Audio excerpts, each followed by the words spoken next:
কিন্তু তখন আমাকে রান্না করতে হতো, তাই না?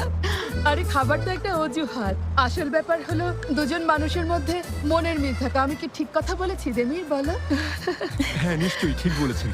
তাহলে এখন খাবার সার্ভ করি। না না দেখুন আগে আমার আন্টি। কথা শুনুন। এখনই তো তোমাদের দাঁড়াও, এক এক খাবার করে বয়স। সব দিচ্ছি। থামুন আন্টি, কেন আর খেতে দেবেন না। পারবো না? অল্প করে দেবেন, এত খেতে পারবো না। আরে কেন খেতে পারবে না? তুমি ইয়াং একটা ছেলে, নিশ্চয়ই খেতে পারবে, এটা খুব ভালো হয়েছে। দেখো, আমি এটা নিয়ে খুব নেবো। ভালো হয়েছে, একটু খেয়ে দেখো। আগে এটা দিয়ে শুরু করো। হ্যাঁ হ্যাঁ, শুরু করো। খেয়ে নাও, খাবার নষ্ট হবে। সবগুলো খেতে হবে কিন্তু। দিদি ম্যাডামের প্ল্যান ফেল, আর পারফিউমের প্ল্যানের সবার নাজেহাল অবস্থা। ইস, আর কি বাকি আছে? কিছুই না।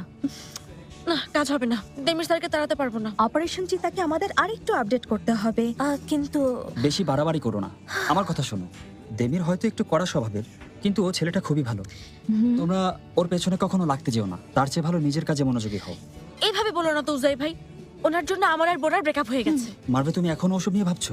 নিজেকে সামলাও, বি পজিটিভ। ইস, আমি সব ডাটা চেক করেছি, সব ক্লায়েন্টের ব্যাপারে খোঁজ খবর নিয়েছি, কিন্তু দিদি ম্যাডামের মতো ক্লায়েন্ট একটাও আমি পাইনি। ওনাকে ম্যানেজ করতে পারলে বাকিদেরও পারবেন। এমন কোনো ক্লায়েন্ট হতো যাকে দেমির স্যার নিজে একাই সামলাবেন, তাহলে ওনাকে ফাঁদে ফেলতে পারতাম। কিন্তু এখন আমাদের হাত পা বাঁধা। কিছু করলে এখন আমরাই ফেসে যাব। হয় ক্লায়েন্টদের ডিল করি বলে আমি ফাঁসতে পারি, না হয় পারচেস অফিসার হিসেবে ফেরু ভাই ফাঁসবেন। দেমির বুদ্ধিমান ছেলে, আমি বলছি ওকে বিপদে ফেলা তোমাদের জন্য এত সহজ হবে না। আরেকটা বিষয় হলো, ওকে হারানোর মতো ক্লায়েন্টের খোঁজ পাওয়াও খুব কঠিন হবে। এমন ক্লায়েন্ট লাগবে যাকে দেমির স্যার নিজে হ্যান্ডেল করবেন। মানে এমন কেউ যাতে সাপও মরবে, লাঠিও ভাঙবে না। ভেবে বের করতে হবে। এখন দেখি কিভাবে ফাঁদ কেটে পালান। অপারেশন চিতার সেকেন্ড লেভেলের নাম হচ্ছে এভারেস্ট।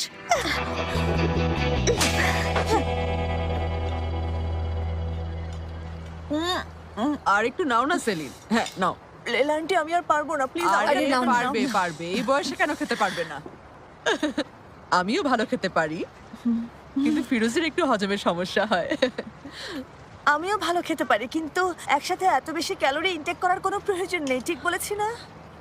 এখন বরং আমরা বাড়ির বিষয়টা নিয়ে কথা দেখো বলি। দেমির, এটা আমার স্পেশাল রেসিপি, নাম সার্কাসিয়ান চিকেন। খেয়ে দেখো। এই তো, ও মজা, তাই না? দেখুন, আমরা বলতে চাইছি আমরা খুব খারাপ সময় পার করছি, সত্যি।